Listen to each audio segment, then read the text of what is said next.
সবাইকে আসসালামু আলাইকুম। সবাই কেমন আছো? আশা রাখছি সবাই ভালো আছো। তো আজকের আমাদের যে টপিক, অ্যাকাউন্টিংয়ের লেকচার 6, কার্যপত্র, অ্যাকাউন্টিং ফার্স্ট পার্ট। তো চলো চলে যাই ডিরেক্ট পড়াশোনাতে। কার্যপত্র কি বলা হচ্ছে? কার্যপত্রটা কি? আধুনিক হিসাব বিজ্ঞানে রেওয়ামিল, সমন্বিত রেওয়ামিল, সমন্বয়, সমন্বিত রেওয়ামিল এবং আর্থিক বিবরণীসমূহ নিয়ে যে খসড়া শীট প্রস্তুত করা হয় তাকেই বলা হচ্ছে কার্যপত্র। দেখো এখানে এইভাবে করে সুন্দরভাবে লেখা আছে, আধুনিক হিসাব বিজ্ঞানে রেওয়ামিল, সমন্বয় দাখিলা, সমন্বিত রেওয়ামিল এবং আর্থিক বিবরণীসমূহের কলাম অন্তর্ভুক্ত করে একটি খসড়া শীট তৈরি করা হয়, যাকে কার্যপত্র বলে, তাই না? আমার উদ্দেশ্য থাকবে তোমাদের অবজেক্টিভের পাশাপাশি সৃজনশীল প্রশ্ন যেন তোমরা পারো, সেই উদ্দেশ্য নিয়ে আসলে তোমাদের এরকম থিওরিটিক্যাল বিষয়গুলো শেখানো, যেন পরীক্ষার সময় তোমাদের কখনো মনে না হয় যে আমরা তো অবজেক্টিভ পারি না, আমরা তো খালি সৃজনশীল পারি। ঠিক আছে? ইনশাল্লাহ এই ক্লাসগুলো করলে তোমাদের সৃজনশীলের পাশাপাশি অবজেক্টিভও খুব ভালো মতো হয়ে যাবে। তারপর বলা হচ্ছে কার্যপত্র মূলত আর্থিক বিবরণী তৈরি করার সহায়ক হাতিয়ার। তো এই জিনিসটা অবজেক্টিভের জন্য খুব গুরুত্বপূর্ণ যে কার্যপত্র কোন জিনিসটা প্রস্তুত করার জন্য সহায়ক হাতিয়ার হিসেবে কাজ করে। উত্তর কি হবে? আর্থিক বিবরণী। ঠিক আছে? এটা খুব ইম্পর্ট্যান্ট একটা লাইন, সো এটা খুব ভালো মতো মনে রাখবা সবাই। ব্যবস্থাপনা এবং অন্যান্য পক্ষের নিকট এটা বন্টন করা হয় না। বলা হচ্ছে হিসাব চক্রে কার্যপত্র প্রস্তুত করা আবশ্যিক নয়, তাই একে হিসাব চক্রের ঐচ্ছিক ধাপ বলা হয়। এই লাইনটাও খুব খুব ইম্পর্ট্যান্ট অবজেক্টিভের জন্য, এবং এটা তো প্রায় অবজেক্টিভে এসে থাকে যে হিসাব চক্রে নিম্নের কোনটি হিসাব চক্রের ঐচ্ছিক ধাপ। দেখবা অপশনে কার্যপত্রের নাম দেওয়া আছে, তাহলে আমরা দিয়ে দিব যে কার্যপত্র ঐচ্ছিক ধাপ। আবার কোশ্চেনটি একটু ঘুরিয়ে থাকতে পারে, নিচের কোনটি হিসাবপত্রের আবশ্যিক ধাপ নয়।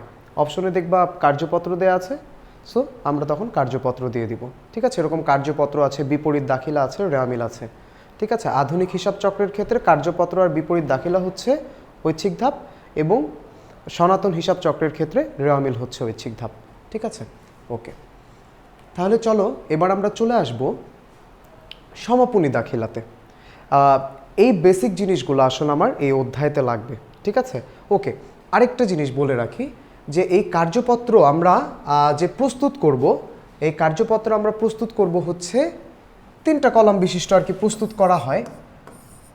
8 ঘরা, 10 ঘরা এবং 12 ঘরা, এই 3টা কলাম মানে কলাম বিশিষ্ট বা ঘর বিশিষ্ট কার্যপত্র প্রস্তুত করা হয়, কিন্তু আমরা মূলত আমাদের শেখার উদ্দেশ্যটা হচ্ছে 10 ঘরা, কারণ এটাই মেইনলি পরীক্ষাতে এসে থাকে। 8 ঘরাও আসে না, 12 ঘরাও আসে না। ঠিক আছে? ওকে, তাহলে চলো আমরা চলে আসি এখন সমাপনী দাখিলাতে। সমাপনী দাখিলাতে কি বলা হচ্ছে? সমাপনী দাখিলার মাধ্যমে হচ্ছে অস্থায়ী হিসাবসমূহ বন্ধ করা হয়। দেখো হিসাবকালে ধারণা অনুযায়ী হিসাবকাল শেষে অস্থায়ী হিসাবসমূহ বন্ধ করে এদের যে মালিকানা সত্ত্ব হিসাবে স্থানান্তর করার জন্য যে দাখিলা প্রস্তুত করা হয় তাকে বলা হচ্ছে সমাপনী দাখিলা। মালিকানা সত্ত্ব হিসাবে স্থানান্তর করার জন্য অস্থায়ী হিসাবসমূহ। ওকে, তো দেখো এই অস্থায়ী হিসাবসমূহ কি? যে হিসাবসমূহের জের পরবর্তী হিসাবকালে স্থানান্তর করা হয় না, অর্থাৎ আয় এবং ব্যয়বাচক যে হিসাবসমূহ আছে সেগুলোই হচ্ছে অস্থায়ী হিসাব। ঠিক আছে? এই আয় এবং ব্যয়বাচক হিসাবসমূহকে আমরা কি করি? সমাপনী দাখিলা প্রদানের মাধ্যমে বন্ধ করে দিই। ঠিক আছে? আর স্থায়ী হিসাব যেগুলা, যে হিসাবের জের পরবর্তী হিসাবকালে স্থানান্তরিত হয় তাকে বলা হচ্ছে স্থায়ী হিসাব। এই হিসাবের জেরগুলো আমরা সমাপনী দাখিলা দেওয়ার মাধ্যমে বন্ধ করি না, যেগুলোকে কি বলা হচ্ছে? সম্পত্তি, দায়, মূলধন। ঠিক আছে? স্থায়ী হিসাব এগুলা। তাহলে অস্থায়ী হিসাবকে আমরা সমাপনী দাখিলা প্রদানের মাধ্যমে বন্ধ করে দেই। এখন দেখো এই যে সমাপনী দাখিলা, এই সমাপনী দাখিলা প্রস্তুত করার কিছু ওয়ে আছে। তো কিভাবে আমরা সমাপনী দাখিলাকে আসলে কিভাবে আয় হিসাবসমূহকে বন্ধ করে দিব, কিভাবে ব্যয় হিসাবসমূহকে বন্ধ করে দিব, ঠিক আছে, আবার কিভাবে মালিকের মূলধন হিসাবে স্থানান্তর করব, এসবের কিছু বিষয় আছে। চলো আমরা দেখে আসি। আয় ও বিপরীত ব্যয় হিসাবসমূহ, তোমরা জানো আয় হচ্ছে নর্মালি ক্রেডিট হয়, আর বিপরীত ব্যয় হিসাবসমূহ, তো এটাও বিপরীত ব্যয়, যেহেতু ব্যয় নর্মালি ডেবিট কিন্তু বিপরীত ব্যয় তো ক্রেডিট, তাহলে আয় ও বিপরীত ব্যয় হিসাবসমূহ বন্ধ করে আয় সারাংশ হিসাবে স্থানান্তর করার জন্য আমার জাবেদাটা কি হবে? আমার জাবেদাটা হবে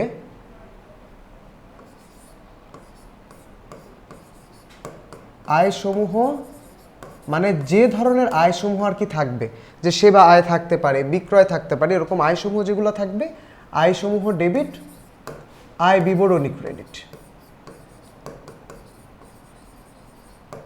বা আয় সারাংশ ক্রেডিটও তোমরা লিখতে পারো। ঠিক আছে, ওকে। তাহলে এটার জন্য আমার জাবেদা কি?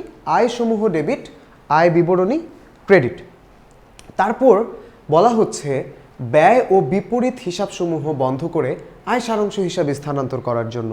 তাহলে ব্যয়, তো চলো আমরা এটাকে বন্ধ করি। এটার জন্য আমার জাবেদা কি হবে? এটার জন্য জাবেদা হবে আয় বিবরণী ডেবিট,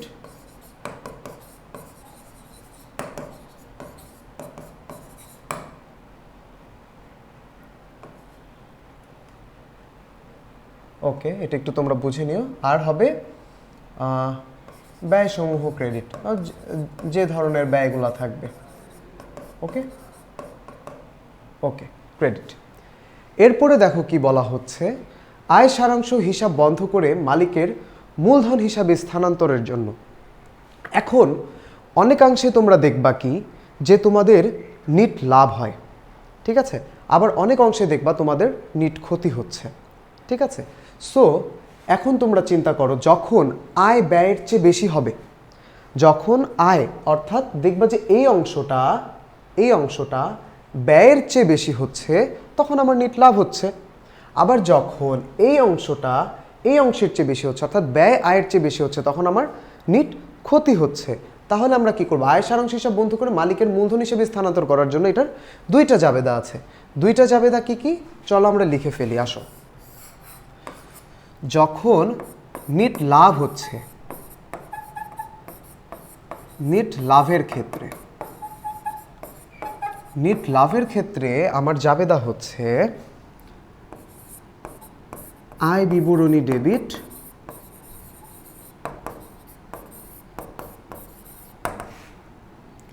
আর মূলধন হিসাব ক্রেডিট।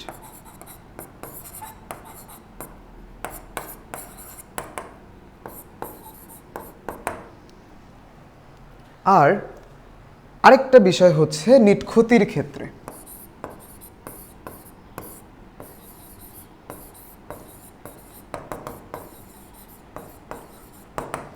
নিট ক্ষতির ক্ষেত্রে আমার জাবেদাটা হচ্ছে মূলধন হিসাব ডেবিট,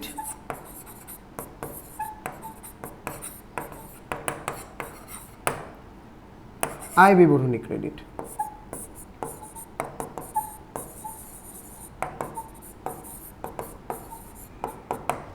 ওকে, তোমরা দেখে নাও তাহলে কি বলছি। নিট লাভের ক্ষেত্রে আয় বিবরণী ডেবিট, মূলধন হিসাব ক্রেডিট। আর নিট ক্ষতির ক্ষেত্রে মূলধন হিসাব ডেবিট, আয় বিবরণী ক্রেডিট। আয় বিবরণীর জায়গায় কিন্তু তোমরা কি লিখতে পারো? আয় সারাংশ লিখতে পারো। ঠিক আছে, আয় সারাংশ লিখতে পারো। এখন চলো আমরা কি করব, এখন আমরা করব হচ্ছে এই যে মালিকের উত্তোলন হিসাব বন্ধ করে মালিকের মূলধন হিসাবে স্থানান্তর করার জন্য এইটার জাবেদাটা আমরা লিখে নিই। এইটার জাবেদাটা হচ্ছে, এখানে লিখি ছোট্ট করে, এইটার জাবেদাটা হচ্ছে মূলধন হিসাব ডেবিট,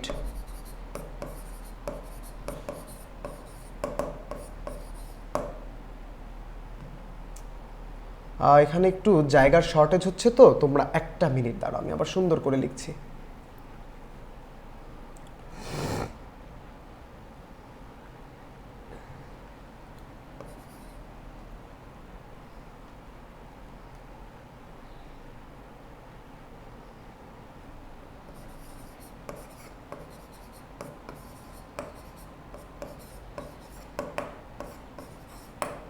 মূলধন হিসাব ডেবিট আর হবে উত্তোলন হিসাব ক্রেডিট।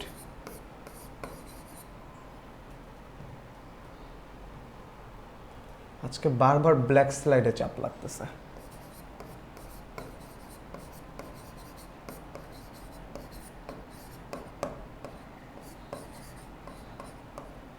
ক্রেডিট। আশা করি তাহলে তোমাদের প্রত্যেকের কাছে এই জাবেদাগুলা একদম ক্লিয়ার। ঠিক আছে, তো এইভাবে করেই যদি আমরা সমাপনী দাখিলা প্রস্তুত করি, আমি মনে করি আমাদের হয়ে যাবে। ঠিক আছে, তাহলে এটা তোমরা ইজিলি বুঝতেছো। আয় আয় হিসাব আয় বা বিপরীত ব্যয় হিসাব সমূহকে বন্ধ করার জন্য, আয় সারাংশতে স্থানান্তর করার জন্য এই জাবেদাটা, ব্যয় ও বিপরীত আয় সমূহ হিসাব বন্ধ করে আয় সারাংশ হিসাবে স্থানান্তর করার জন্য এই জাবেদাটা, আয় সারাংশ হিসাব বন্ধ করে মালিকের মূলধন হিসাবে স্থানান্তর করার জন্য নিট লাভের ক্ষেত্রে এই জাবেদা, নিট ক্ষতির ক্ষেত্রে এই জাবেদা, আর মালিকের উত্তোলন হিসাব বন্ধ করে মালিকের মূলধন হিসাবে স্থানান্তর করার জন্য এই জাবেদাটা। ঠিক আছে, আই হোপ এখন তোমাদের সবার ধারণা মোটামুটি ক্লিয়ার হবে। এখন কোম্পানির ক্ষেত্রে আমার একটু ভিন্ন কিছু জিনিস আছে, ধারণা সেম, কিন্তু লভ্যাংশ এবং সংরক্ষিত আয় এরকম একটা বিষয় আসে, তো এটা আমরা অ্যাডমিশন টেস্টের কোর্সের সময় ডিটেলসে শিখব। ঠিক আছে, এইটা আপাতত আমাদের দেখার বিষয় না, তো আমরা আপাতত এইটুক দেখলেই হয়ে যাবে আমাদের জন্য এইচএসসি লেভেলে। চলো এখন আমরা চলে আসব, এখানে সমন্বয় দলিল হবে না, এখানে হবে হচ্ছে সমন্বয় দাখিলা। ঠিক আছে, এখানে হবে সমন্বয় দাখিলা। চলো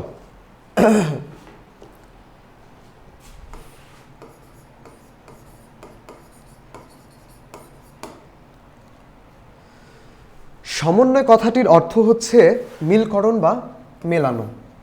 হিসাবকাল শেষে আর্থিক বিবরণী প্রস্তুতের সময় অলিপিবদ্ধকৃত সংশ্লিষ্ট হিসাব খাতের সাথে সমন্বয় সাধন করার জন্য যে দাখিলা ব্যবহার করা হয় তাকে বলা হচ্ছে সমন্বয় দাখিলা।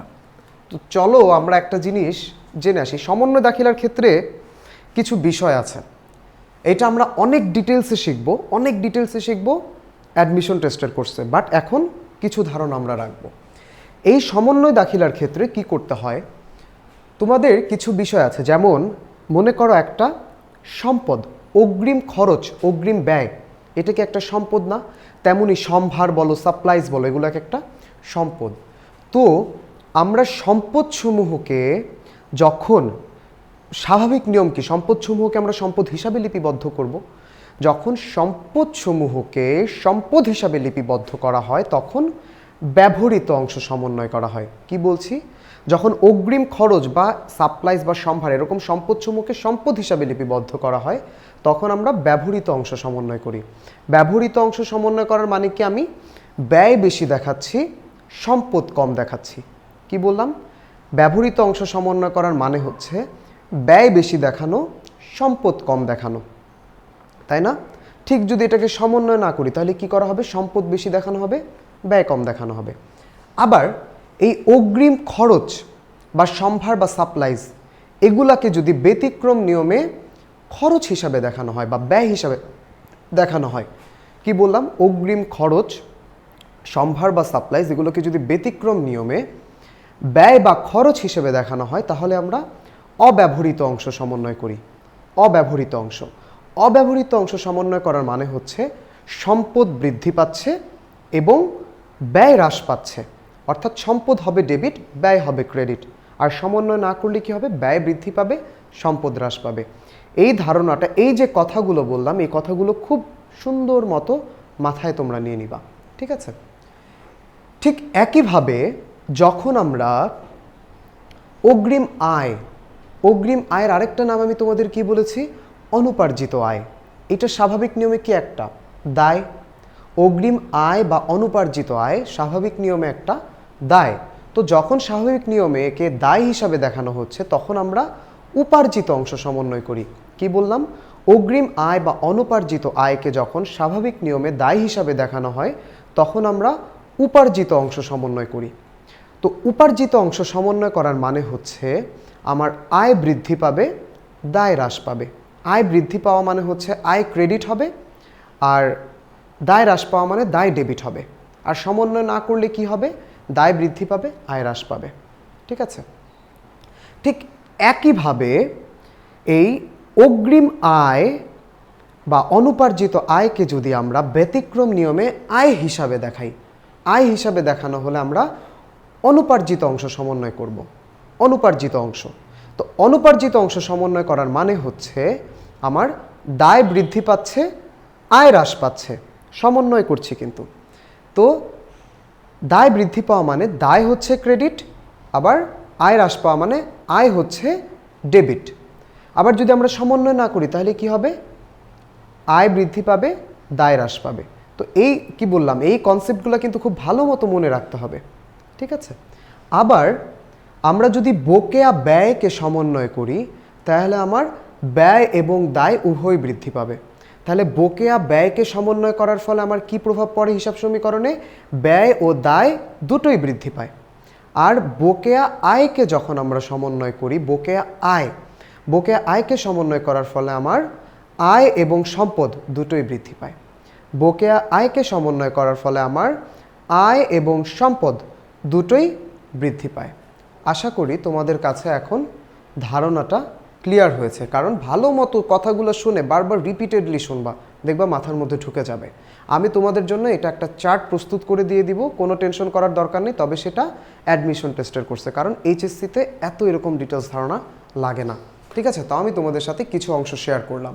চলো, উপরের আলোচনা থেকে সমন্বয় দাখিলা নিম্নোক্ত বৈশিষ্ট্যগুলো পরিলক্ষিত হয়। সমন্বয় দাখিলা হিসাব চক্রের একটা আবশ্যিক ধাপ, আমরা জানি এটা একটা আবশ্যিক ধাপ, অবজেক্টিভের জন্য কিন্তু ইম্পর্ট্যান্ট। ওকে ওকে আয় স্বীকৃতি নীতি এবং মিলকরণ নীতির যথাযথ প্রয়োগের মাধ্যমে সমন্বয় দাখিলা দেয়া হয়, ঠিক আছে। আমরা এটা শিখবো, আয় স্বীকৃতি নীতি কি, মিলকরণ নীতি কি, ঠিক আছে। এটার আরেক নাম হচ্ছে ব্যয় স্বীকৃতি নীতি, মিলকরণ নীতির। ওকে, সমন্বয় দাখিলা লিপিবদ্ধ করা হয় প্রকৃত জাবেদায়। সমন্বয় দাখিলা দেওয়া হয় হিসাবকাল বা সময়কাল ধারণা অনুযায়ী, ঠিক আছে। সো এরকম বেশ কিছু বিষয় থাকবে যেগুলো দেখবা অবজেক্টিভের জন্য খুব গুরুত্বপূর্ণ, তোমাদের অবজেক্টিভে বিভিন্ন সময় এসে থাকে, তো খুব মন দিয়ে করার চেষ্টা করবা এই জিনিসটা। চলো এখন আমরা চলে আসব বিপরীত দাখিলাতে। বিপরীত দাখিলা কি বলছে? নির্দিষ্ট হিসাবকাল শেষে বকেয়া খরচ, বকেয়া আয়, অগ্রিম খরচ ও অগ্রিম আয়ের জন্য যে সমন্বয় দাখিলা দেয়া হয়, পরবর্তী হিসাবকালের শুরুতে সেগুলো উল্টিয়ে পুনরায় জাবেদা করাকে বিপরীত দাখিলা বলে। এই ধারণাটা মনে রাখতে হবে। কি কি? বকেয়া খরচ, বকেয়া আয়, অগ্রিম খরচ, অগ্রিম আয়, এগুলোর জন্য আমার উল্টো দাখিলা দিতে হবে, তাইলে সেটা হয়ে যাচ্ছে বিপরীত দাখিলা, তাই না? ওকে, সাধারণত 4 ধরনের সমন্বয় জাবেদা ক্ষেত্রে বিপরীত দাখিলা বা উল্টিয়ে দাখিলা দেওয়া হয়। দেখো বলে দিচ্ছে এখানে, সকল বকেয়া খরচসমূহ, সকল প্রাপ্য বা অনাদায়ী বা বকেয়া আয়সমূহ, অগ্রিম প্রদত্ত খরচ প্রাথমিকভাবে আয় হিসাবে দেখানো হলে, অগ্রিম বা অনুপার্জিত প্রাপ্ত আয় প্রাথমিকভাবে আয় হিসাবে দেখানো হলে। তো আমরা যখন ম্যাথ করব আমরা এই বিষয়টা সম্পর্কে আরও ক্লিয়ার হয়ে যাব, ঠিক আছে। চলো এখন আমরা ডিরেক্ট ম্যাথে চলে যাব। ওকে, ম্যাথ নিয়ে ঘাবড়ানোর কোনো কিছু নাই, ম্যাথ অনেক সহজ, কিন্তু কার্যপত্র একটু টাইম কনজিউমিং। সো এটা পরীক্ষার হলে অ্যাভয়েড করা যেতে পারে, কিন্তু যারা কার্যপত্র ভালো পারো তারা অবশ্যই কার্যপত্র দিবা, কারণ কার্যপত্র কিন্তু খুব সোজা একটা জিনিস, ঠিক আছে। দেখো তো এখানে কি বলা হচ্ছে, জনাব হাবিবের কম্পিউটার সার্ভিসিং ব্যবসার খতিয়ান উদ্বৃত্ত দ্বারা 2017 সালে 30 জুন তারিখে নিম্নোক্ত রেওয়ামিলটি প্রস্তুত করা হয়। তো তোমরা দেখে ফেলতেছো রেওয়ামিলটা, দেখে ফেলো রেওয়ামিলটা একবার। সমন্বয় সমূহ আছে, সমন্বয় সমূহগুলো দেখো।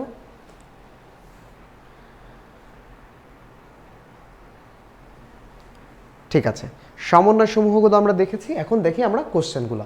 চলো, কোশ্চেনগুলো দেখার পরে এখন আমরা ডিরেক্ট সলভে চলে যাব, তাই না?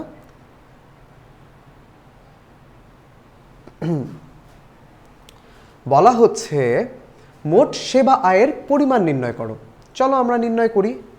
আচ্ছা, আমি কি ফাঁকা স্লাইড তো আমাকে নিতে হবে, তাই না? ইয়েস, আমাকে কিছু ফাঁকা স্লাইড নিতে হবে, চলো নিয়ে নিই।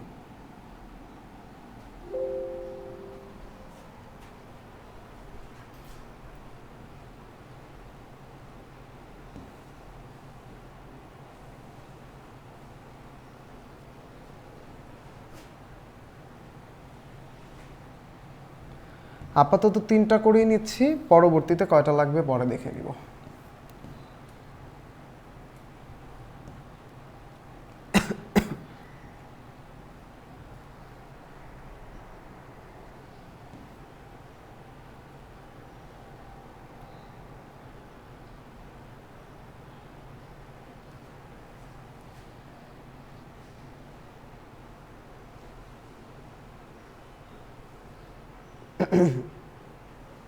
ওকে,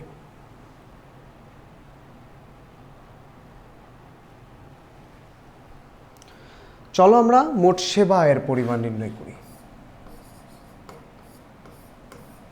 লিখে নিবা মোট সেবা আয়ের পরিমাণ, লিখে একটা ঘর টানবা, কি বিবরণ টাকা টাকা।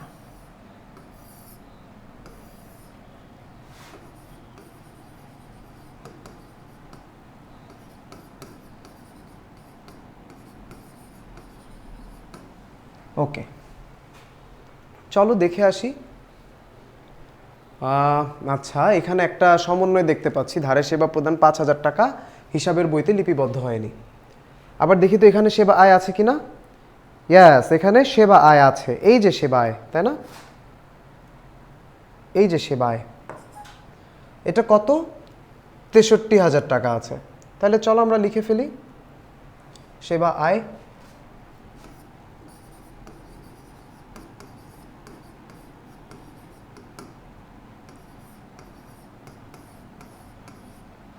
ওকে, আর এটা এখানে একটা আছে, ধারে সেবা প্রদান 5,000 টাকা হিসাবের বইতে লিপিবদ্ধ হয়নি। তাহলে এটা কি?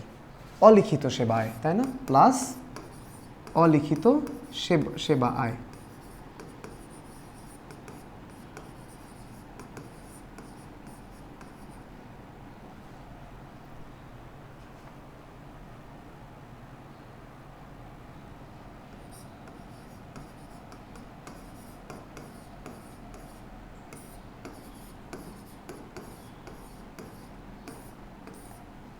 আমাদের ম্যাথ শেষ এখানে, ঠিক আছে। চলো এখন আমরা দেখব হচ্ছে সেকেন্ড ম্যাথটা কি বলেছে। সেকেন্ড ম্যাথটা বলেছে উপর্যুক্ত সমন্বয় সমূহের ব্যাখ্যা বাদে প্রয়োজনীয় জাবেদা দাখিলা দাও। চলো আমরা প্রয়োজনীয় জাবেদা দাখিলা দিই। জাবেদার জন্য আগে আমরা ঘর টেনে ফেলবো।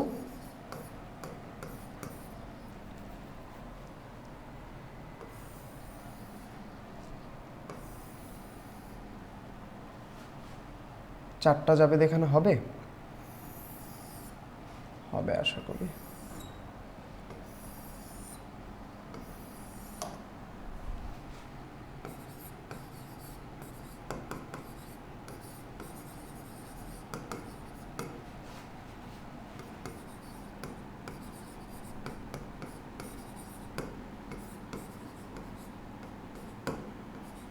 ডেবিট ক্রেডিট, চলো আমরা দেখে ফেলি জাবেদাগুলোতে কি হবে।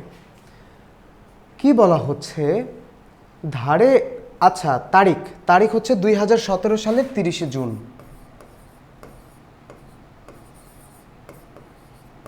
প্রত্যেকটাই 30 জুন হবে। ধারে সেবা প্রদান 5,000 টাকা হিসাবের বইতে লিপিবদ্ধ হয়নি।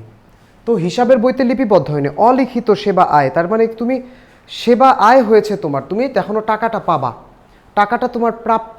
তাহলে এটার জাবেদা কি হবে? প্রাপ্য সেবা আয় ডেবিট, সেবা আয় হিসাব ক্রেডিট। তোমার আয় হয়েছে কিন্তু তোমার টাকাটা এখনো প্রাপ্য আছে, ঠিক আছে। সো এটা প্রাপ্য সেবা আয় ডেবিট, সেবা আয় ক্রেডিট।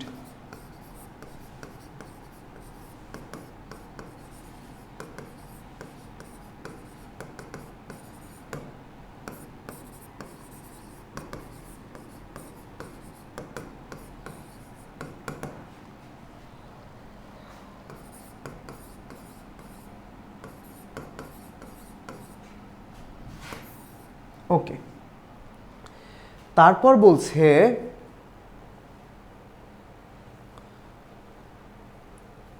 ভাড়া বকেয়া 1500 টাকা।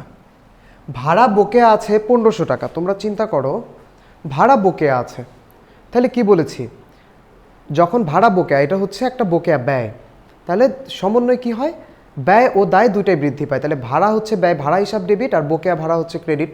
ব্যয় ও দায় দুইটাই বৃদ্ধি পাচ্ছে, তাই না?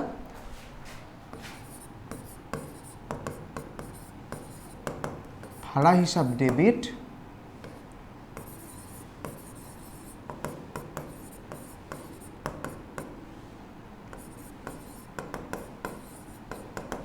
অ্যামাউন্ট কত? 1,500 টাকা।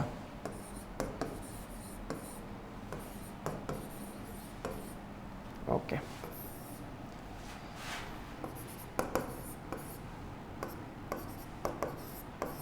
চলো নেক্সট বলছে অগ্রিম বেতন প্রদান 1,000 টাকা। তাহলে আমাদের এটা একটা জানি কি সমন্বয় দাখিলার মধ্যে যে বললাম অগ্রিম খরচ যখন সম্পদ হিসাবে দেখানো হচ্ছে, আমরা তখন কি করব? সম্পদ হিসাবে দেখানোর সময় আমরা যখন বলা হচ্ছে আমরা অগ্রিম বেতন প্রদান করা হয়েছে, তাই না? এখানে আমাকে সমন্বয় করতে বলেছে, এখানে তারা অগ্রিম বেতন প্রদান করেছে, তাহলে আমরা কি করব? অগ্রিম বেতন হিসাব ডেবিট করব, তাই না? অগ্রিম বেতন হিসাব ডেবিট করব, আর আর কি করব, বেতন হিসাবকে ক্রেডিট করে দিব। অগ্রিম বেতন হিসাব ডেবিট করব আর বেতন হিসাবকে ক্রেডিট করে দিব। চলো,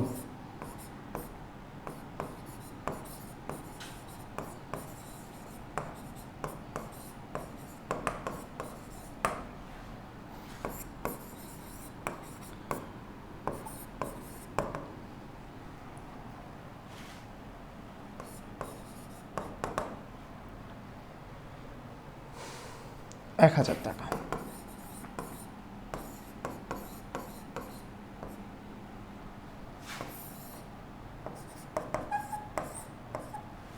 লাস্ট জাবেদা আমাদের জন্য, লাস্ট জাবেদা হচ্ছে ব্যবহৃত মেরামত সরঞ্জাম হচ্ছে 20,000 টাকা। ব্যবহৃত, তাহলে আমরা মেরামত সরঞ্জাম ব্যবহার করেছি, ব্যয় হয়েছে, তাহলে ব্যবহৃত মেরামত সরঞ্জাম হিসাব হবে ডেবিট।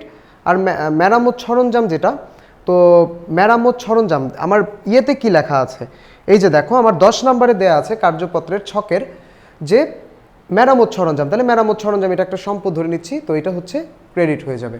ঠিক আছে,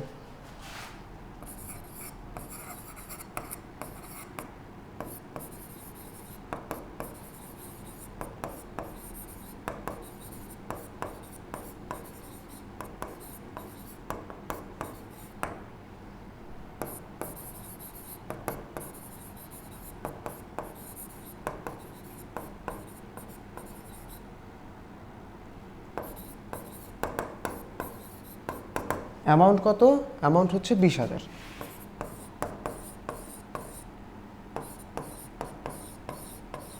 ওকে, তাহলে আমাদের শেষ হয়ে গেছে। চলো এবার জেড টেনে দিব। 25, 26, 27,500।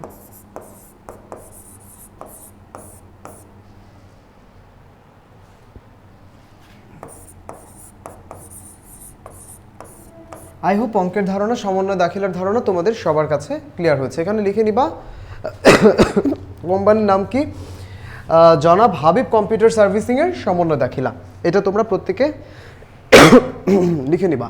সরি, আমরা আসি এবার গ নম্বরে চলে আসবো। চলো, গ নম্বরে নিশ্চয়ই কার্যপত্র প্রস্তুত করতে বলবে। এবার একটু উপরে লিখে নিবা জনান Habib and servicing computer servicing সেন্টারের কার্যপত্র, লিখে নিয়ে ঘর টানবো আমরা। চলো, এখানে কি 10 ঘরা বিশিষ্ট করতে বলেছে, উপযুক্ত তথ্যাদির ভিত্তিতে 10 ঘর বিশিষ্ট কার্যপত্র প্রস্তুত করো।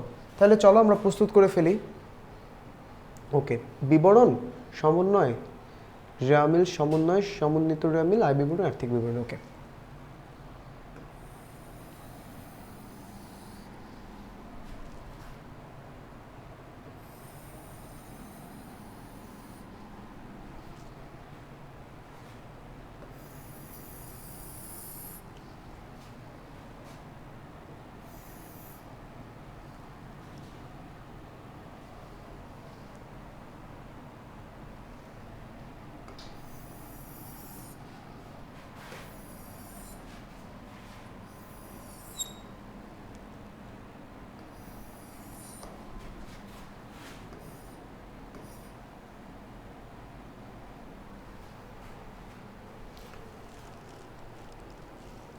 ওকে,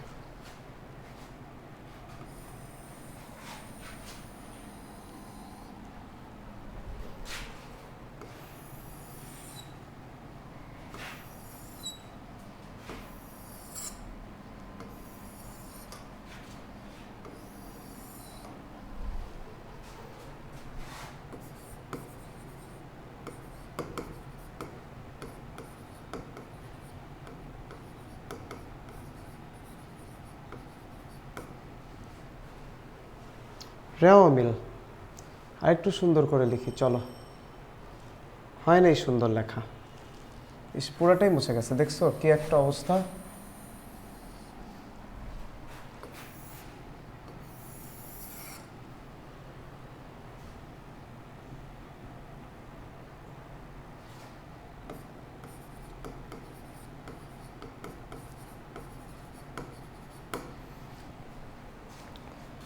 সমন্বয়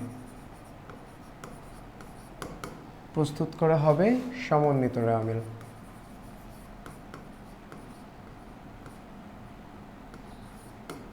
সমন্বিত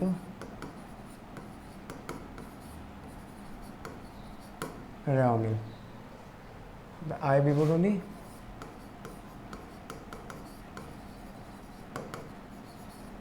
আর্থিক বিবরণী।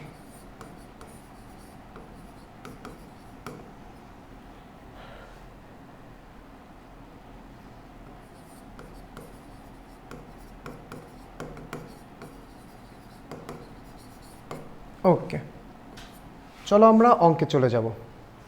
আর্থিক অবস্থার বিবরণী, চলো ডিরেক্ট ম্যাথে চলে যাব। রেওয়া মিল, সমন্বয়, সমন্বিত রেওয়া মিল, আয় বিবরণী, আর্থিক অবস্থার বিবরণী। ওকে, প্রথমে আমার কি বলা হচ্ছে, উত্তোলন। উত্তোলন হচ্ছে হবে আমার ডেবিটে টাকা, তাই না? উত্তোলন, চলো আমরা লিখি উত্তোলন, একটু ছোট্ট ছোট্ট করে লিখব। এবং কার্যপত্র প্রস্তুত করার সময় কোশ্চেনটা পড়ে নেবা। দেখো কোশ্চেনে কি বলা হয়েছে, জনাব হাবিব কম্পিউটার সার্ভিসিং ব্যবসার খতিয়ান উদ্বৃত্ত দ্বারা 2017 সালের 30 জুন তারিখে নিম্নোক্ত রেওয়া মিলটি প্রস্তুত করা হয়। অর্থাৎ ছকটা কিন্তু রেওয়া মিলের ছক। অনেক সময় বলে দিবে সমন্বিত রেওয়া মিল প্রস্তুত করা হয়েছে, তখন কিন্তু আবার রেওয়া মিল আর সমন্বয়ের দরকার নাই, তখন খালি সমন্বিত রেওয়া মিল দেখে প্রস্তুত করবা, বুঝছো তো? এরকম উত্তোলন। ও আচ্ছা, এখানে তার একটা জিনিস লিখতে হবে, ডেবিট ক্রেডিট। ডেবিট প্রত্যেকটাতে, ডেবিট ক্রেডিট, ডেবিট ক্রেডিট।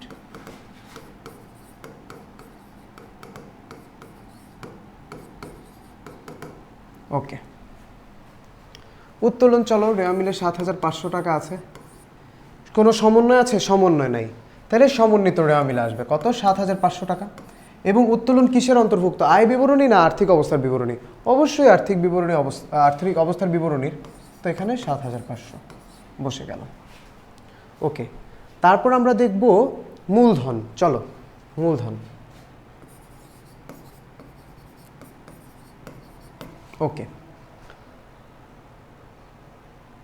হ্যাঁ, মূলধন কত? 90,000। ক্রেডিট অংশে বসবে। কোনো সমন্বয় আছে? সমন্বয় নাই, তাহলে ডিরেক্ট সমন্বিত রেওয়া মিলে আসবে 90,000। আর মূলধন কি আয় বিবরণী না আর্থিক অবস্থার বিবরণীর অংশ? আর্থিক অবস্থার বিবরণীর অংশ। চলো 90,000। ওকে, এরপরে বলতেছে কি প্রাপ্য হিসাব, তাই না? ওকে, প্রাপ্য হিসাব। চলো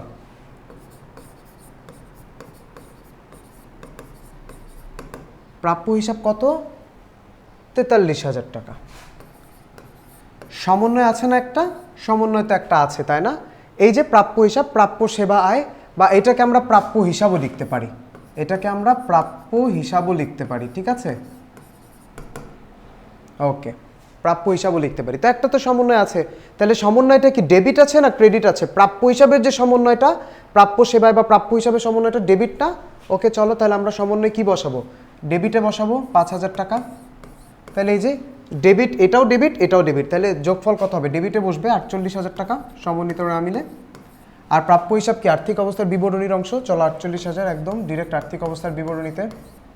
ওকে, তারপরে কি বলতেছে, তো কার্যপত্র প্রস্তুত করার ক্ষেত্রে তোমরা যদি এই নিচে একটা করে এরকম লম্বা করে ঘর টেনে দাও, দেখবা যে কার্যপত্র দেখতে অনেক সুন্দর লাগবে, ঠিক আছে? আচ্ছা আমি ঘর টেনে দিব, আচ্ছা আমি ঘর টেনে দিলে দিয়ে করি, দেখবা কার্যপত্র দেখতে অনেক সুন্দর লাগবে। এবং একটা ভুল ভুল মানে কোনো ভুল এন্ট্রি কোনো জায়গায় বসাবা না, দেখবা, ঠিক আছে? এই যে ওকে, ঠিক আছে। চলো এরপর আমাকে কি বলতেছে, আমাকে বলতেছে ভাড়া, তাই না? ভাড়া, চলো আমরা ভাড়া নিয়ে আসি। ভাড়া, তো ভাড়া কত? ভাড়া বলছে আমার 6,500। দেখি ভাড়ার একটা সমন্বয় আছে, তাই না? ভাড়া কি ডেবিট সমন্বয় আছে, তাই না? ডেবিটে 1,500 টাকা চলো বসাই সমন্বয়ে। তাহলে এটা যোগ করে কত হয়? 8,000 হয় সমন্বিত রেওয়া মিলে। আর ভাড়া কি আর্থিক অবস্থার বিবরণী না আয় বিবরণীর অংশ? আয় বিবরণীর অংশ। চলো আয় বিবরণীর ডেবিট অংশ বসাই দিব 8,000 টাকা। ওকে, এরপরে আমার কি বলতেছে, এরপরে দেখি চলো কি আছে। এরপরে বলতেছে আমার বেতন, তাই না? এরপরে বলতেছে বেতন। ওকে,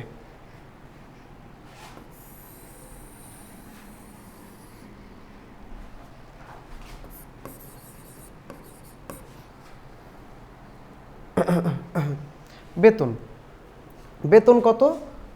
10,500। কোনো সমন্বয় আছে কি? ইয়াস, সমন্বয় আছে। বেতন নর্মালি ডেবিট হিসাব, কিন্তু এখানে সমন্বয় কি আছে? ক্রেডিট হিসাবে আছে, তাই না? চলো, ক্রেডিট হিসাবে সমন্বয়ে কি বেতন আছে? ক্রেডিটে 1000, ক্রেডিটে। তাহলে সমন্বয়ে ক্রেডিটে আছে, তাহলে এখানে দেওয়া মিলে হচ্ছে ডেবিট, বেতন নর্মালি ডেবিট, আছে ক্রেডিটে, তাহলে এই দুইটা টাকা কি হয়ে যাবে? মাইনাস হয়ে যাবে। মাইনাস মাইনাস হয়ে কি হবে?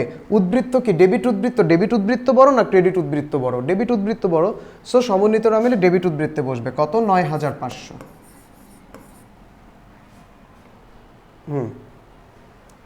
এবং বেতন আমার জন্য আয় বিবরণীতে আসে 9500, ব্যয় একটা। ওকে,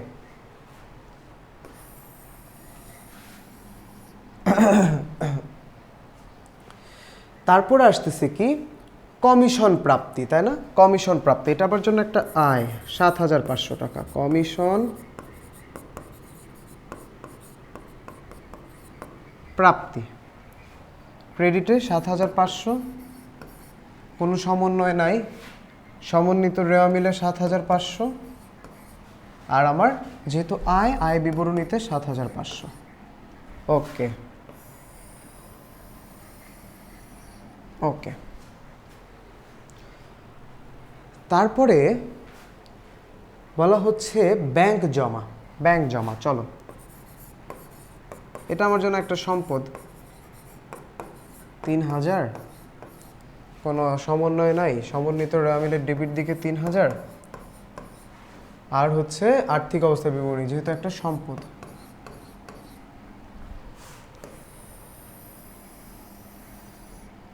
ওকে, তারপর কি বলা হচ্ছে? আসবাবপত্র, তাই না? আসবাবপত্র, চলো আসবাবপত্রকে নিয়ে আসি। আসবাবপত্র হচ্ছে 30,000 টাকা।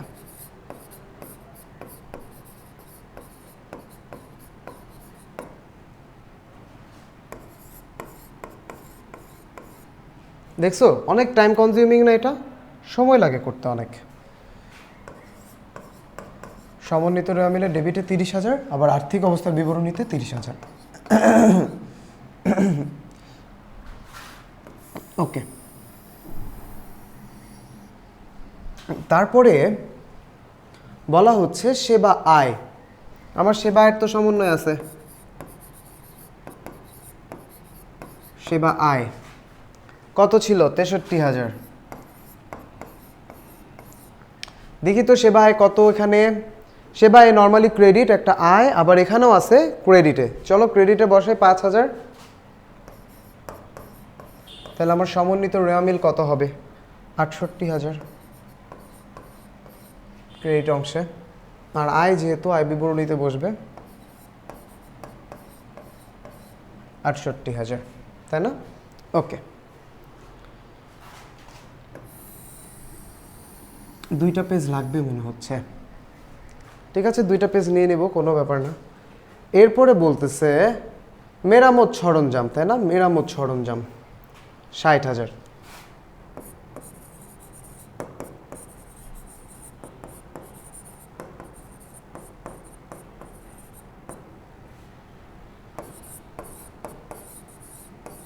আমার সমন্বয় কি আছে? সমন্বয় মেরামত সরঞ্জাম হিসাব ক্রেডিটে আছে। চলো ক্রেডিটে বসাবো 20,000। তাহলে আলটিমেটলি কি থাকতেছে? আমার ডেবিট উদ্বৃত্ত থাকতেছে, তাই না, মেরামত সরঞ্জামের। এবং এটা আমার জন্য একটা সম্পদ, আর্থিক অবস্থা বিবরণীতে চলে আসবে। ওকে, 40,000। এরপরে দেখো আমাদের বেশ কিছু সমন্বয় আছে, সমন্বয় যেগুলা বাদ পড়ে গেছে। সমন্বয় কিছু আমাদের কি বাদ পড়ে গেছে না? এখন আমরা ওই সমন্বয়গুলোকে নিয়ে আসব। সমন্বয় কিছু যেগুলো বাদ পড়ে গেছে সেগুলো কি কি? চলো আমরা দেখি।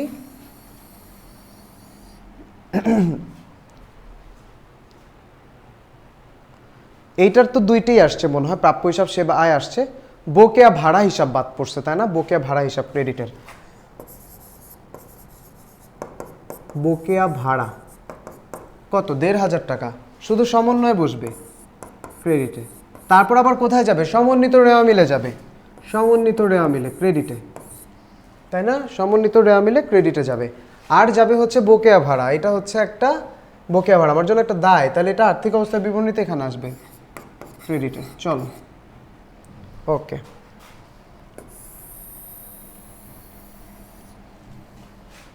তারপরে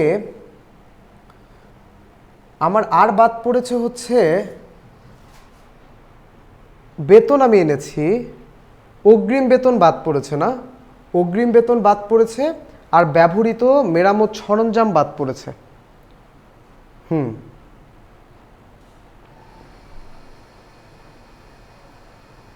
ওকে, অগ্রিম বেতন আছে ডেবিটে,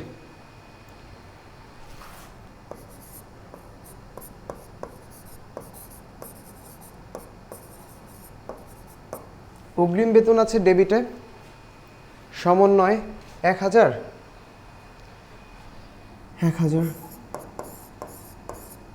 সমন্বিত রেওয়া মিলে চলো ডেবিটে বসাই। অগ্রিম খরচ একটা সম্পদ, আর্থিক অবস্থার বিবরণীতে ডেবিটে বসবে। ওকে, এখন আমাদের কি করতে হবে? কিপ করে আরেকটা স্লাইড নিতে হবে। চলো আরেকটা স্লাইড নিয়ে আসি আমরা।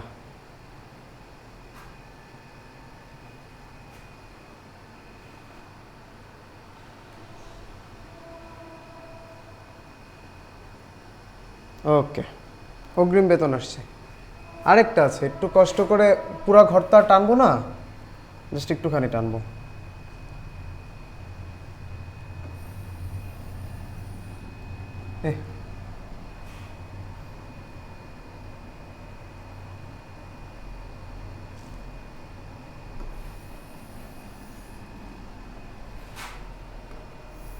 বিবরণ এটা 2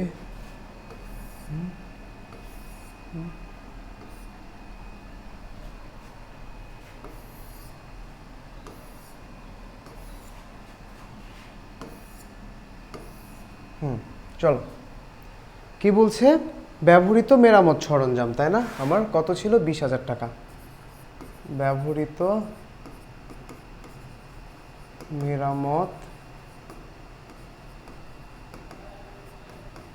জায়গা কম তো একটু এভাবে লিখলাম, হ্যাঁ। ব্যবহৃত মেরামত সরঞ্জাম, এটা কিসে ছিল? ডেবিটে ছিল, তাই না? সমন্বয়, সমন্বয় রেওয়া মিলে যে সমন্বয় ডেবিট 20,000, তারপরে সমন্বয় ডেবিট, সমন্বয় ক্রেডিট, তারপরে সমন্বিত রেওয়া মিলে ডেবিটে বসবে। ব্যবহৃত সরঞ্জাম, এটা আমার জন্য কি? মেরামত সরঞ্জাম, এটা আমার জন্য একটা ব্যয়, তাইলে এটা আয় বিবরণীর ডেবিটে বসবে, তাই না? আয় বিবরণীর ডেবিটে বসবে। ওকে, আয় বিবরণীর ডেবিটে বসাই দিলাম। চলো ওকে, চলো বসাই দিছি। তাহলে এখানে ক্রেডিট ডেবিট ক্রেডিট। ওকে, ঠিক আছে। লেখার সুবিধার্থে একটু ডেবিট ক্রেডিট মনে রাখতে পারো, খালি debit credit.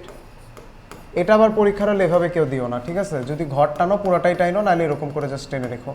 Debit credit just তোমাদের বোঝার সুবিধার্থে আমি একটু লিখে দিচ্ছি, যেন ঘর উলট পালট না করে ফেলো, ঠিক আছে? ওকে, তাহলে আমাদের হয়ে গেছে। এখন আমরা দেখব আমাদের আলটিমেটলি নিট লাভ হয়েছে না নিট ক্ষতি হয়েছে। চলো আমরা দেখে আসি, চলো আমরা দেখে আসি।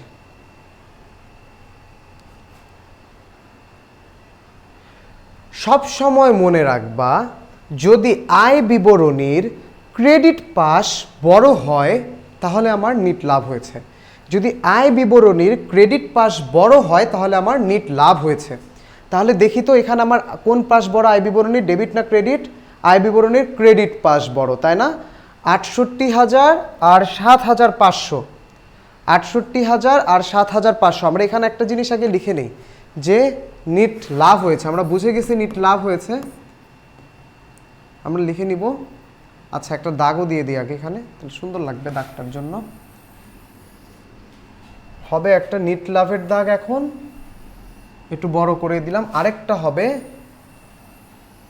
মোটের দাগ। চলো নিট লাভ, নিট লাভ, আর এখানে হবে মোট। চলো মোট, তাহলে আমার আয় বিবরণীর ক্রেডিট পাশের আমার মোট কত? মোট হচ্ছে 68 আর 7,000, মানে হচ্ছে 75,500, তাই না? 75,500।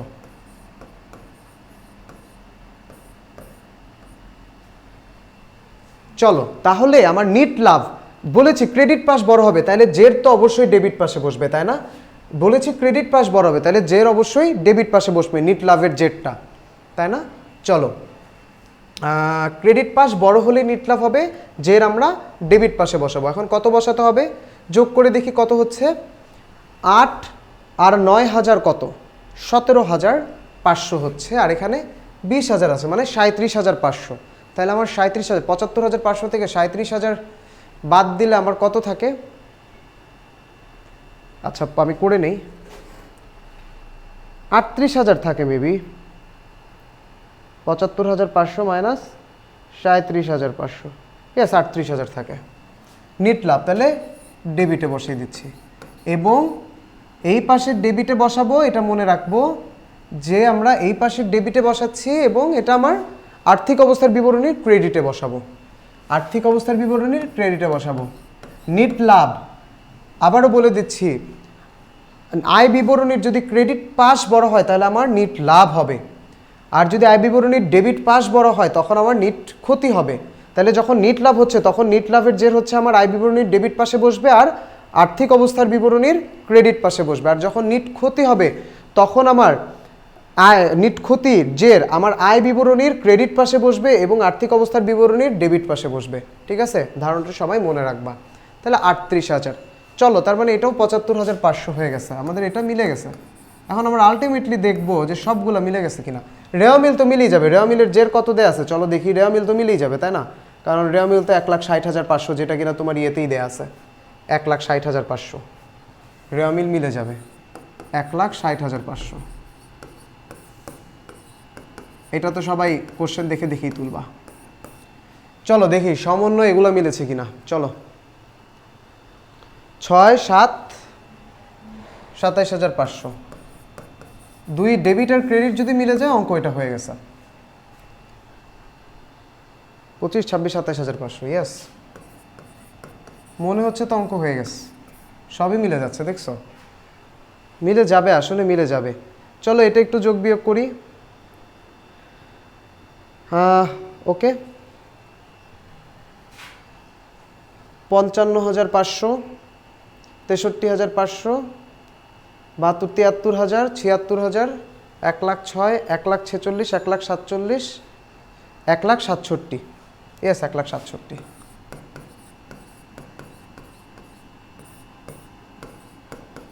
এই পাশে 1,67,000 হবে যা বুঝতেছি, ভুল যার তো কথা না। তাও চলো একবার মিলাই আসি। 90 আর 68 হচ্ছে কত? 1,58,000, 1,65,500, 1,67,000, ইয়েস। আর এই দিক হবে হচ্ছে 90, 38 আর 1,500, 90 আর 38 কত? 1,28,000, 1,29,500।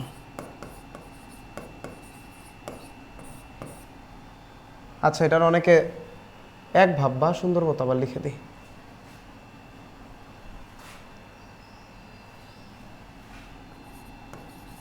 ওকে, এটার যোগফলটা করে আসি। 70, 1,18,000, 1,21,000, 1,22,000, 1,29,500, ইয়েস। তাহলে আমাদের অঙ্ক মিলে গেছে। চলো ডান, অঙ্ক ডান। কার্যপত্র দেখছো, কার্যপত্র কতটা টাইম নেয়। সো এটা পরীক্ষার হলে অ্যাভয়েড করাটাই মানে উচিত আর কি। ঠিক আছে, যদি অন্য কোনো ম্যাথ আর কি পারি তাহলে আর কি, যদি সব ম্যাথ পারি দেখা যায়। ঠিক আছে, ওকে, তাহলে আমরা এই অঙ্কটা শেষ করলাম। এখন আমরা নেক্সট অঙ্কে চলে যাব। দেখো তো এইখানে নেক্সট অঙ্কে দেখো তো কি বলছে। আচ্ছা এই জিনিসের আমরা তাহলে যেহেতু 3টা জিনিস শেষ করছি, আমরা এখানে দাগ দিয়ে দিই, এটা শেষ, এটা শেষ, এটা শেষ। ওকে, নেক্সট এখানে কি বলছে চলো দেখো। তারিখে জনাব কামালের সমন্বিত রেওয়া মিল, সমন্বিত রেওয়া মিল দেওয়া আছে। তাহলে এটা কি পাচ্ছ তোমরা? সমন্বিত রেওয়া মিল। এখন যদি কার্যপত্র প্রস্তুত করো তখন কি রেওয়া মিল আর সমন্বয় আসবে? আসবে না। সমন্বিত রেওয়া মিল, আয় বিবরণী, আর্থিক অবস্থার বিবরণী, এই 3টা ঘর নিয়ে তখন প্রস্তুত করতে হবে, তাই না? কারণ কোশ্চেনে কি বলা আছে? সমন্বিত রেওয়া মিল বলা আছে। ঠিক আছে, ওকে চলো। চলতি দায়ের পরিমাণ নির্ণয় করো, চলতি দায়ের পরিমাণ নির্ণয় করো। ওকে আমরা চলো নির্ণয় করি।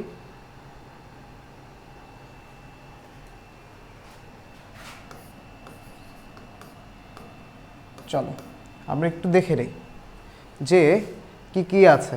তোমরা স্লাইডটা দেখবা, আমার বইয়ে এখানে একটা ম্যাথ আমি রেখেছি, তো ম্যাথটা আমি দেখব, তাই না? ওকে।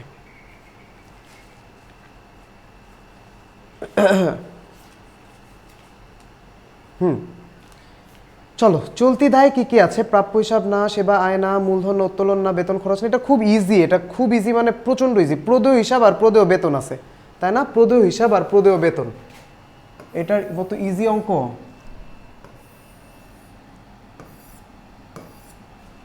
লিখে নাও বিবরণ টাকা টাকা।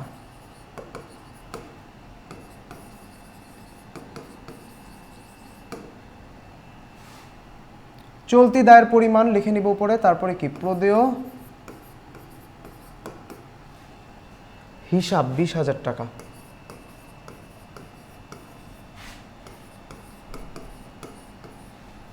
প্রদেয় বেতন 10,000।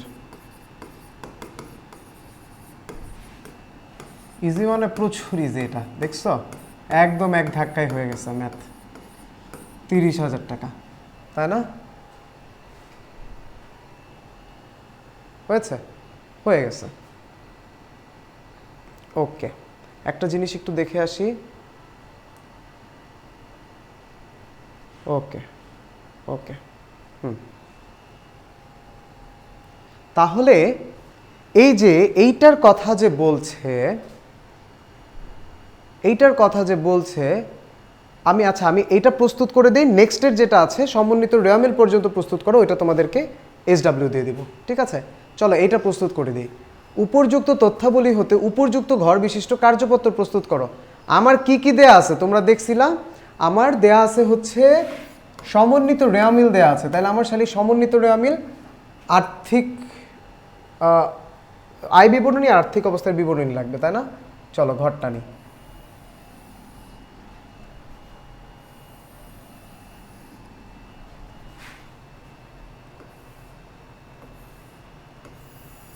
বিবরণ সমন্বিত রেয়ামিল,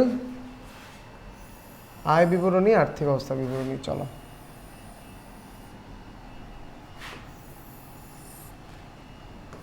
এবার ঘরটাকে না পঙ্গু পঙ্গু লাগতেছে না, আগের বারের ঘরটা খুব পঙ্গু পঙ্গু ছিল।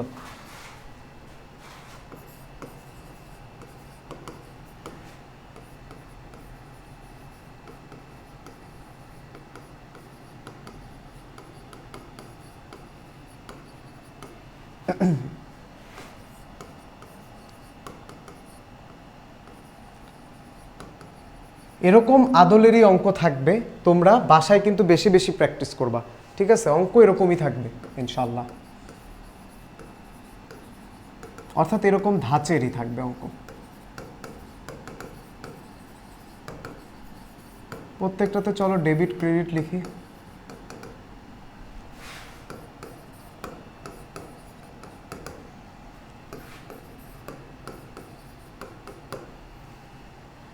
ওকে, লিখেছি। চলো এখন আমরা সলভ করার চেষ্টা করব, একদম ইজি, ঠিক আছে? প্রাপ্য হিসাব শুরুতে কোনো সমন্বয় নাই,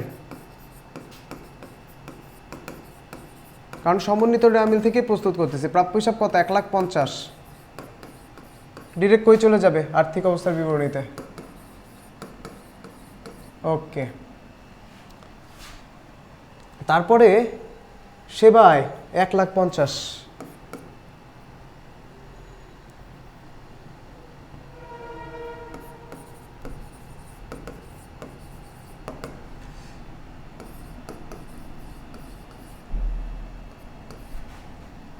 আর্থিক অবস্থা সরি, সেবা আয় আসবে ইয়াতে, আয় যেহেতু আয় বিবরণীতে আসবে।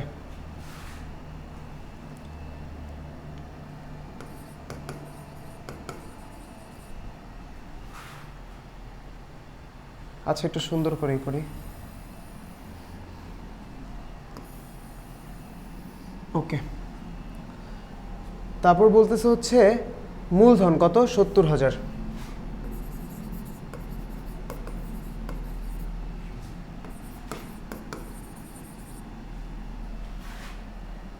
আর্থিক অবস্থার বিবরণীতে।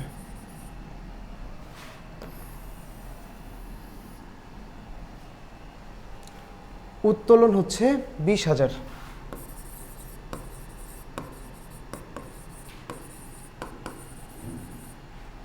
আর্থিক অবস্থার বিবরণীতে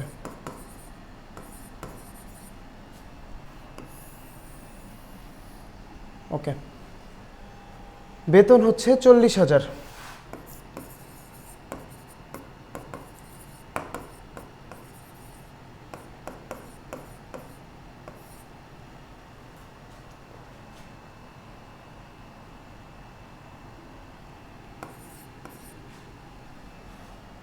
আয় বিবরণীতে বসবে।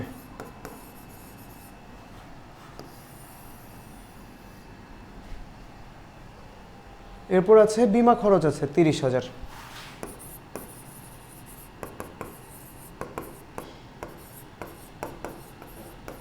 আয় বিবরণী।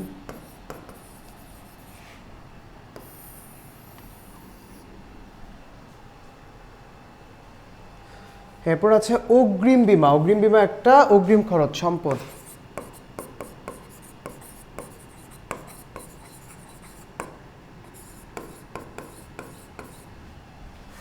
আর্থিক অবস্থার বিবরণীতে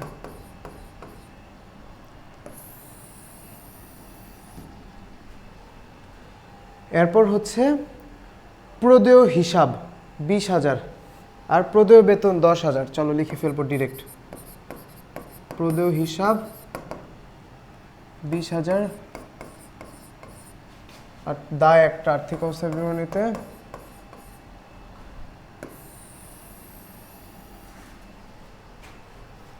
প্রদেয় বেতন 10,000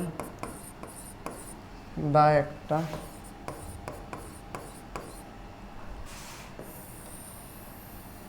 এখন আর দুইটা ঘর আসবে। চলো আগে দেখবো নিট লাভ না নিট ক্ষতি। চলো আয় বিবরণী কোন পাশ বড়? আয় বিবরণীর ক্রেডিট পাশ বড়, তার মানে আমার নিট লাভ। চলো লিখে নিই নিট লাভ। ডেবিট জের হবে, দেখি ডেবিট জের কত হবে। 1,50,000 60 70 80, তাহলে এখানে হবে 30,000। চলো 1,80,000 জের নামিয়ে দেই।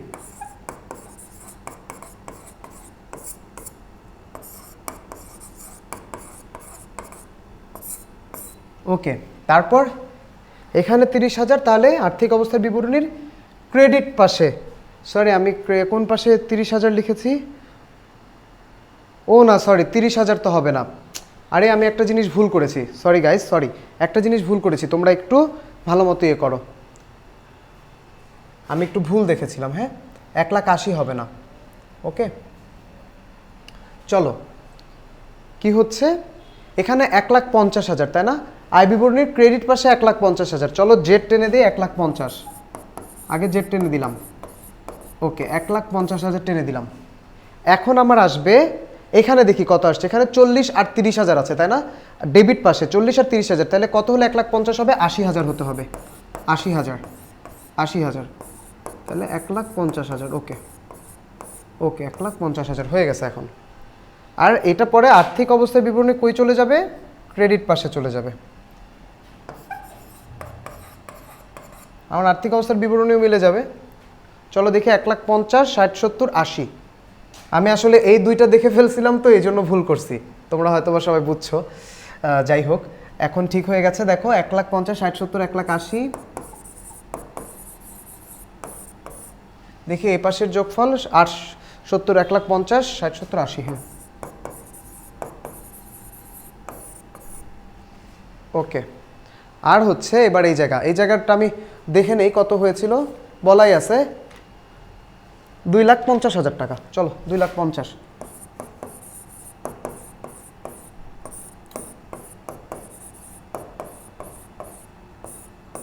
এটা আমার জন্য কি মোট? চলো মোট লিখে দিব।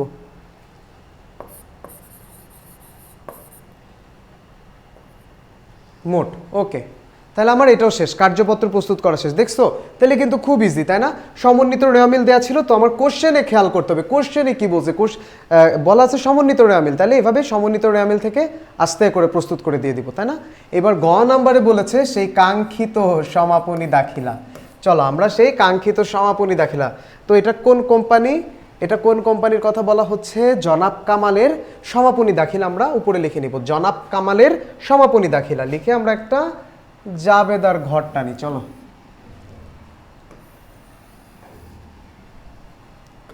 তারিখ, বিবরণ, খতিয়ান পৃষ্ঠা, ডেবিট ক্রেডিট।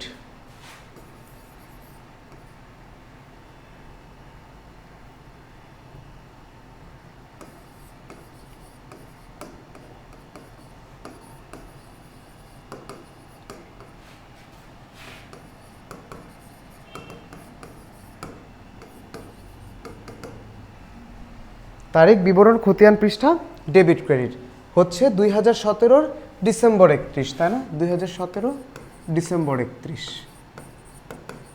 চলো, প্রথম জাবেদা আমরা কি করব? প্রথম জাবেদাতে আমরা করব হচ্ছে আয় হিসাবকে বন্ধ করব, আয় হিসাবকে। চলো আয় দেখি কত আছে। আয়, প্রাপ্য হিসাব, সেবা আয়। আচ্ছা, সেবা আয় একটা পেয়েছে, আর কি কোনো আয় আছে? নতুন বেতন খরচ, অগ্রিম বিমা, বেতন, না আর কোনো আয় নেই, খালি সেবা আয় আছে, তাই না? তাহলে চলো আমরা লিখে ফেলি। আয় হিসাবকে বন্ধ করার জন্য জাবেদা কি? আয় নর্মালি ক্রেডিট হয়, তো জাবেদা এখন কি হবে? উল্টো জাবেদা হবে। সেবা আয় হিসাব ডেবিট, উল্টো জাবেদা মানে হচ্ছে আয় বিবরণী ক্রেডিট আর কি। আমি এভাবে মনে রাখতাম, তো তাই আর কি, তোমরা এভাবে মনে রাখতে পারো। মানে সমাপনী দাখিলার ক্ষেত্রে আয় নর্মালি ক্রেডিট হয়, এখন আয়কে বন্ধ করার জন্য আয় ডেবিট হয়ে যাবে। আয় বিবরণী ক্রেডিট। চলো, কত? 1,50,000। তাহলে আয় বন্ধ হয়ে গেল। এখন আমাদের কাজ হচ্ছে ব্যয়কে বন্ধ করা, তাই না? চলো ব্যয়কে বন্ধ করি। ব্যয় কোনটা আছে? ব্যয় আছে হচ্ছে বেতন খরচ একটা আছে, বিমা খরচ একটা আছে, তাই না? ওকে, চলো বেতন আর বিমা খরচ। তাহলে আগে আয় বিবরণী কি হবে? এখন ডেবিট হবে। আয় বিবরণী ডেবিট হবে আমার। আয় বিবরণী ডেবিট, বেতন খরচ ক্রেডিট, আর বিমা খরচ ক্রেডিট।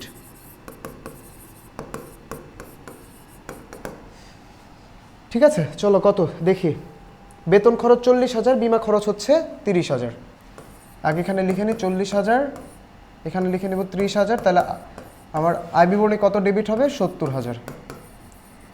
ওকে, তাহলে এখন আমি তোমাদেরকে কি বলেছি? আয় যদি ব্যয় অপেক্ষা বেশি হয় তাহলে আমার নিট লাভ হবে, আর যদি আয় ব্যয় অপেক্ষা কম হয় তাহলে নিট ক্ষতি হবে।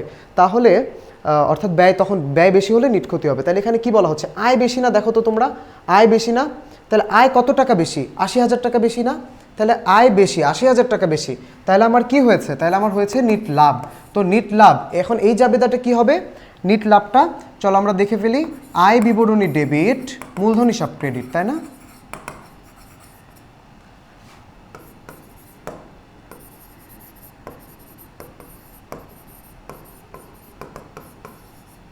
কত? 80,000 টাকা। ওকে, 80,000 টাকা। এবং লাস্টলি আমার মনে হয় এটা আমরা কি করছি?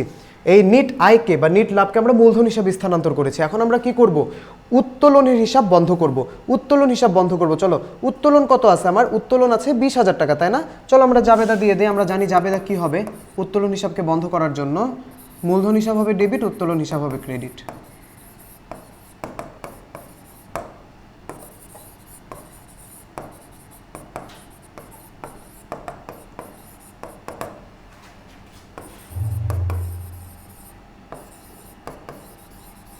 ওকে, জেড টেনে দাও। এখন জেড টেনে দিলেই শেষ কাজ। 1,50,000 আর 70 2,20,000, 3,00,000 3,20,000।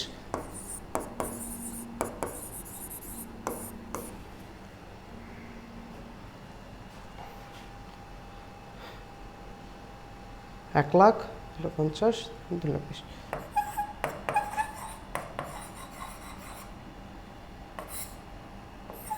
এই তো আমাদের অঙ্ক শেষ হয়ে গেল, তাই না? অঙ্ক শেষ হয়ে গেছে। ওকে, খুব কি কঠিন সমাপনী দাখিলা? আমি মনে করি সমাপনী দাখিলা খুব সহজ, খুব সহজ। তাহলে চলো আমরা দাগ দিয়ে দিই, আমাদের অঙ্ক 3টা শেষ হয়ে গেছে। দেখি তো একটা জিনিস, সমাপনী দাখিলা ওখানে জাবেদা তো ঠিক লিখেছি মনে হচ্ছে। মূলধন হিসাব ডেবিট, উত্তোলন হিসাব ক্রেডিট, ওই যে ঠিক আছে, ঠিকই লিখেছি আমি।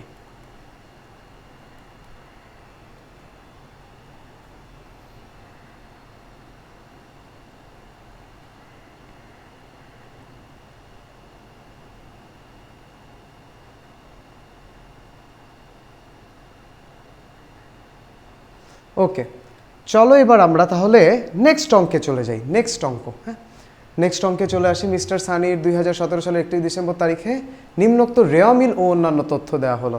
আচ্ছা, এই জিনিসটা একটু মেনশন করে নিবা, এখানে কি দেওয়া আছে? রেওয়ামিল দেওয়া আছে, তাই না? রেওয়ামিল দেওয়া আছে, তাহলে দেখবা সমন্বয় দেওয়া আছে। এই যে সমন্বয় সমূহ দেওয়া আছে, দেখছো? সমন্বয় সমূহ দেওয়া আছে। ওকে, চলো এখন কি বলেছে? বিপরীত দাখিলা দিতে হবে, উপযুক্ত সমন্বয়গুলোর জাবেদা দাখিলা দাও। ঠিক আছে, আর উপযুক্ত তথ্যের আলোকে কার্যপত্রের সমন্বিত রেওয়ামিল প্রস্তুত করো। তাহলে কার্যপত্রের সমন্বিত রেওয়ামিল প্রস্তুত করতে বলছে, তাহলে কি আমরা পুরোটা প্রস্তুত করব?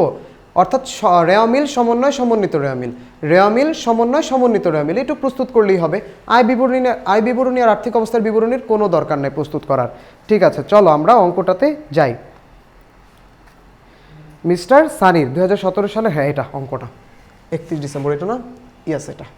ওকে, চলো দেখি প্রথমে কি বলেছে, বিপরীত দাখিলা দাও। আমরা বিপরীত দাখিলার ক্ষেত্রে কি পড়েছিলাম? অগ্রিম ব্যয়, অগ্রিম আয়, বকেয়া ব্যয়, বকেয়া আয়, এগুলোর ক্ষেত্রে মেনলি আমরা উল্টো দাখিলা দিই, যেটা নর্মাল সমন্বয় দাখিলার উল্টো দাখিলা দিয়ে দিই বিপরীত দাখিলার ক্ষেত্রে। চলো তাহলে হবে কি, এখানে দেখি তো কি কি আছে সমন্বয়ের মধ্যে। মেয়াদ উত্তীর্ণ বিমার পরিমাণ 2000 টাকা, এটা বুঝাই যাচ্ছে এটার বিপরীত দাখিলা দিতে হবে। অব্যবহৃত সাপ্লাইজ, এটার জন্য দেয়ার খরচ। মেয়াদ উত্তীর্ণ বিমার পরিমাণ, আচ্ছা মেয়াদ উত্তীর্ণ বিমা, এটার জন্য কি বিপরীত দাখিলা দিতে হবে? মেয়াদ উত্তীর্ণ বিমা না, এটার জন্য তো বিপরীত দাখিলা দেওয়ার কোনো দরকার নেই, তাই না? মেয়াদ উত্তীর্ণ, কারণ এটা হচ্ছে আমার বিমা খরচ, তো বিমা খরচের জন্য তো আমার বিপরীত দাখিলা আসবে না, অগ্রিম বিমার জন্য আসবে, তাই না? তাহলে মেয়াদ উত্তীর্ণর জন্য এটার জন্য বিপরীত দাখিলা আসবে না। অব্যবহৃত সাপ্লাইজের পরিমাণ, এটার জন্য আসবে না। বেতন খরচ বকেয়া রয়েছে, তাই না? বেতন খরচ বকেয়া রয়েছে, তাহলে আমার এটার জন্য বিপরীত দাখিলা আসবে। যন্ত্রপাতির 10% অবচয় ধার্য করো, এটার জন্য আসবে না। বেতন খরচ বকেয়া রয়েছে, তাহলে বকেয়া রয়েছে, এটার আমার জাবেদা কি? এইটার জাবেদাটা হচ্ছে বেতন হিসাব ডেবিট, বকেয়া বেতন হিসাব ক্রেডিট, তাহলে উল্টো জাবেদা দিতে হবে এটার, তাহলে আমার বিপরীত দাখিলা হয়ে যাবে। তাহলে চলো ক নাম্বারটা করে ফেলি। ক নাম্বারটাতে তোমরা কি লিখবা? এখানে লিখবা মিস্টার সানির বিপরীত দাখিলা, তাই না? আচ্ছা আমি লিখে দিই, কারণ জায়গা অনেক পাবো এখন। মিস্টার সানির বিপরীত দাখিলা, একটাই মাত্র আছে।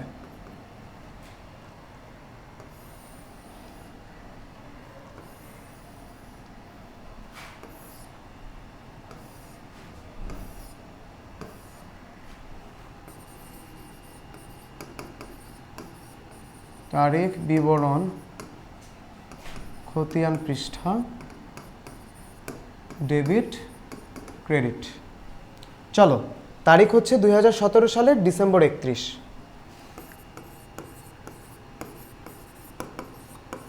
নর্মাল এটা কোন জাবেদা?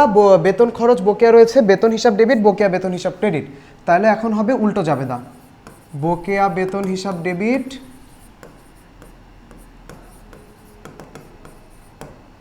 বেতন হিসাব ক্রেডিট, 4000 টাকা। ওকে, উই আর ডান এটার।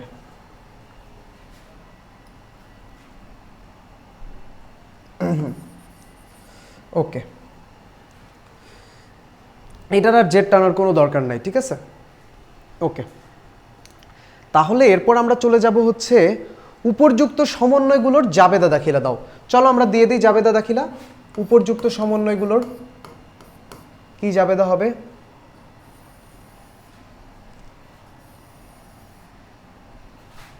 তারিখ,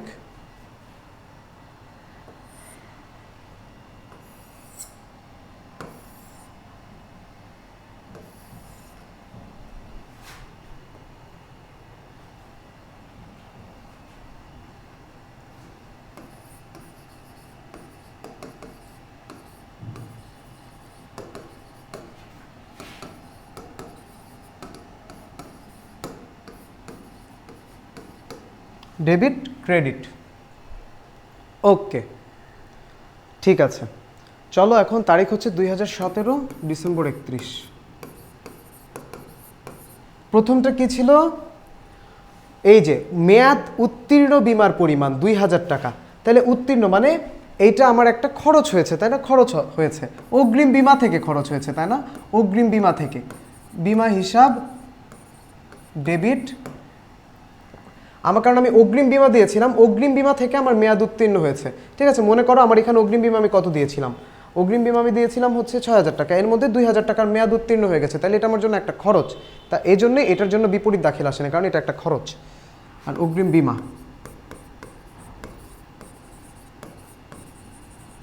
বিমা হিসাব ক্রেডিট কত, 2,000।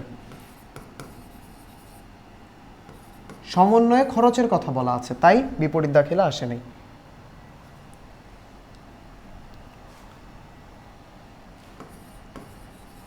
ওকে, নেক্সটটা কি বলেছে? অব্যবহৃত সাপ্লাইজের পরিমাণ 2,000 টাকা। অব্যবহৃত সাপ্লাইজ, তাই না? অব্যবহৃত সাপ্লাইজ আমি কি বলেছি, এটা একটা সম্পদ।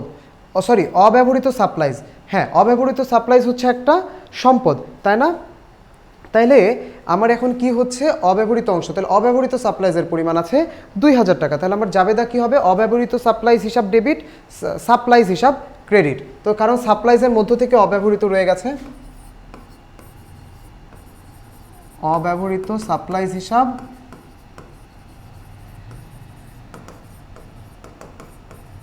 ডেবিট, সাপ্লাইজ হিসাব ক্রেডিট।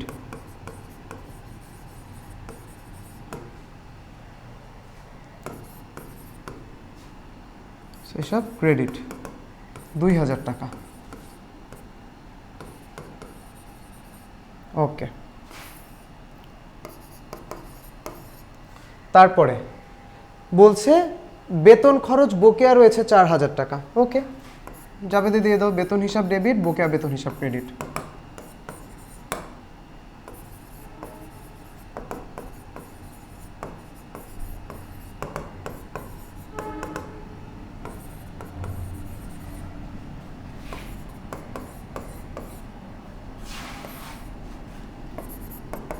লাস্ট, চলো বলেছে যন্ত্রপাতির 10% অবচয় ধার্য করো। যন্ত্রপাতি কত আছে, 30,000 টাকা, তাহলে 10% ধরলে আমার হয়ে যাবে 3,000 টাকা। অবচয় হিসাব ডেবিট, পুঞ্জীভূত অবচয় হিসাব ক্রেডিট। অবচয় হিসাব ডেবিট,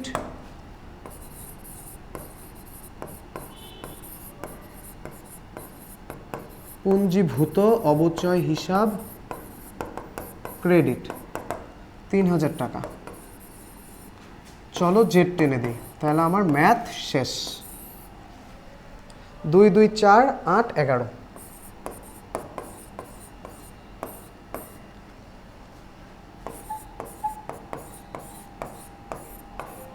ওকে, তাহলে আমার কি হয়ে গেছে, অঙ্ক শেষ হয়ে গেছে, তাই না? অঙ্ক শেষ হয়ে গেছে। এখন দেখো বলেছে উপযুক্ত তথ্যের আলোকে কার্যপত্রের সমন্বিত রেওয়ামিল প্রস্তুত করো। তো এইটা তোমরা HW করবা, এটার জন্য কিন্তু পুরা কার্যপত্র প্রস্তুত করার দরকার নেই। কি কি প্রস্তুত করতে হবে, খালি আমার বিবরণ দিবা বা হিসাব খাত লিখবা, হিসাব খাতের নাম যেটা দিয়ে রেওয়ামিল দিবা, সমন্বয় দিবা আর সমন্বিত রেওয়ামিল দিবা, কারণ সমন্বিত রেওয়ামিল পর্যন্ত প্রস্তুত করতে বলেছে।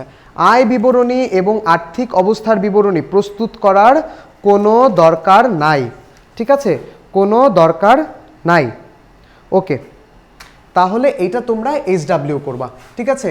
আচ্ছা, আরেকটা জিনিস একটু বলে দেই, এই ক্ষেত্রে তোমরা এই যে এটার ক্ষেত্রে তোমরা বিবরণও লিখতে পারো, হিসাব খাতও লিখতে পারো। ওকে, হিসাব খাতটা লিখো। এটা হিসাব খাতটা লেখা মনে হয় বইয়ে দেখা যায় যে হিসাব খাত লেখা বেশি, সো হিসাব খাত লিখো, হ্যাঁ এটা। ওকে ওকে, তাহলে আমরা এইটা শেষ করেছি, এইটা শেষ করেছি, আর এই অংশটা কি হবে, HW। সবাই কিন্তু আমাকে দেখাবা, ঠিক আছে? আবার লিখে দিচ্ছি HW, প্রত্যেকে দেখাবা আমাকে। ওকে, সমন্বিত রেওয়ামিল খুব ছোট হবে, সো সবাই খুব সুন্দর মতো করে ফেলবা। ওকে, এই জায়গাটা, এই গ নাম্বারটা HW করে ফেলবা। তাহলে আজকে তোমাদের সাথে এ পর্যন্তই, আবার তোমাদের প্রত্যেকের সাথে দেখা হবে নেক্সট লেকচারে। সবাই ভালো থাকবা, সুস্থ থাকবা, নিজের খেয়াল রাখবা এবং ভাইয়ের জন্য দোয়া রাখবা। সবাইকে আল্লাহ হাফেজ।